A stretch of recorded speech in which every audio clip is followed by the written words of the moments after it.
दंडवत प्रणाम. भक्ती म्हणजे फक्त पूजा, जप आणि प्रार्थना आहे का? की भक्ती म्हणजे परमेश्वराशी असे नाते जोडणं, ज्याशिवाय एक क्षणही जगणं अशक्य होते? उद्धरण प्रकरणातील सूत्र 16 ते 20 आपल्याला खऱ्या भक्तीचे सर्वोच्च स्वरूप दाखवतात. आज आपण जाणून घेणार आहोत भक्त आणि परमेश्वर यांच्यातील नित्य संबंधाचे रहस्य. भक्ताचे जीवन कधी चरितार्थ होते?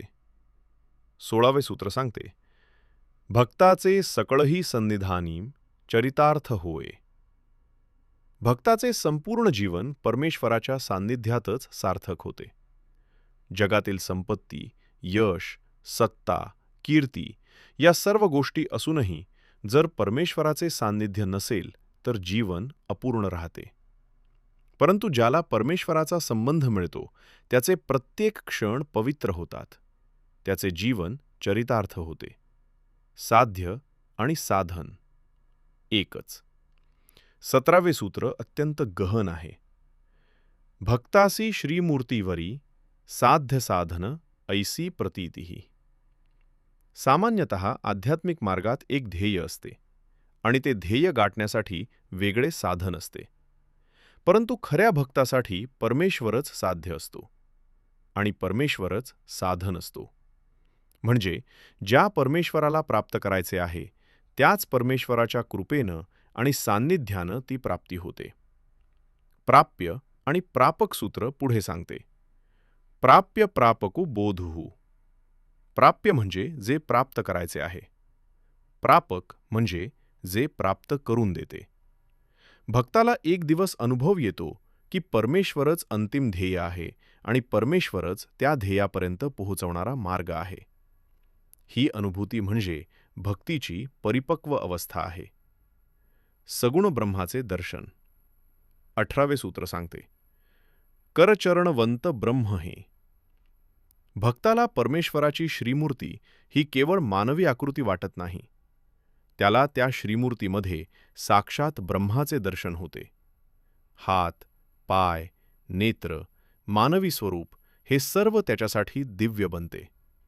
भक्ताची दृढ प्रतीती भक्ताच्या मनात अशी अढळ श्रद्धा निर्माण होते की हेच माझे ध्येय आहे, हेच माझे जीवन आहे, हेच माझे सर्वस्व आहे.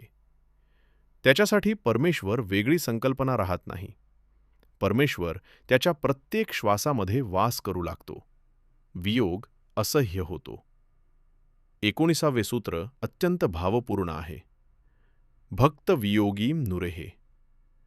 खरा भक्त परमेश्वराच्या वियोगात जगू शकत नाही. येथे शारीरिक अंतर अभिप्रेत नाही, तर अंतःकरणातील दुरावा अभिप्रेत आहे. ज्या प्रकारे मासा पाण्याशिवाय राहू शकत नाही, त्याच प्रकारे भक्त परमेश्वराशिवाय राहू शकत नाही. त्याच्या प्रत्येक क्षणी परमेश्वराची आठवण असते. नित्य संबंधाचे रहस्य. 20वे सूत्र सांगते, भक्तासी नित्य संबंधुः. भक्त आणि परमेश्वर यांच्यातील संबंध तात्पुरता नसतो. तो जन्मापुरता नसतो. तो परिस्थितीनुसार बदलणारा नसतो. तो नित्य असतो, शाश्वत असतो. एकदा हा संबंध प्रस्थापित झाला की तो जीवाच्या आध्यात्मिक जीवनाचा आधार बनतो. भक्तीची सर्वोच्च अवस्था या 5 सूत्रांमध्ये भक्तीचा सर्वोच्च टप्पा सांगितला आहे. सान्निध्यात जीवन सार्थक होते. परमेश्वरच साध्य बनतो. परमेश्वरच साधन बनतो. वियोग असह्य होतो. नित्य संबंध प्रस्थापित होतो. हीच खरी पराभक्ती आहे. तात्विक संदेश. या सूत्रांचा मुख्य संदेश असा आहे, भक्ती म्हणजे केवळ उपासना नव्हे. भक्ती म्हणजे परमेश्वराशी जिवंत नाते. असे नाते ज्यामध्ये परमेश्वरच ध्येय असतो, परमेश्वरच मार्ग असतो आणि परमेश्वरच जीवनाचा आधार बनतो. फ्लो टू रिमेंबर सूत्र 16 ते 20. लक्षात ठेवण्यासाठी हे सूत्र लक्षात ठेवा. सान्निध्यात जीवन, चरितार्थ श्रीमूर्ती साध्य, श्रीमूर्ती साधन, सगुण ब्रह्माची प्रतीती, वियोग असह्य, नित्य संबंध. Memory formula. सान्निध्य साध्य, साधन, ब्रह्मदर्शन, वियोग, नित्यसंबंध. कन्क्लुजन. उद्धरण प्रकरणातील ही सूत्र आपल्याला खऱ्या भक्तीचे अंतिम स्वरूप दाखवतात. जेव्हा भक्ताला परमेश्वरच साध्य आणि साधन वाटू लागतो, तेव्हा त्याचे जीवन बदलते. त्याला श्रीमूर्तीमध्ये साक्षात ब्रह्माचे दर्शन होते. वियोग असह्य होतो आणि शेवटी त्याचा परमेश्वराशी नित्यसंबंध प्रस्थापित होतो. हीच भक्तीची सर्वोच्च अवस्था आहे. तुमच्या मते या सूत्रांमधील सर्वात गहन विचार कोणता आहे?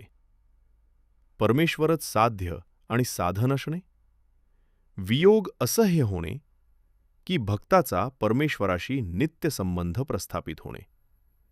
तुमचे विचार कमेंटमध्ये नक्की सांगा. महानुभाव पंथाचा इतिहास, ब्रह्मविद्या आणि लीळा चरित्राचे गूढ रहस्य सोप्या भाषेत समजून घेण्यासाठी महानुभाव ज्ञानगंगा चॅनलला सबस्क्राईब करा.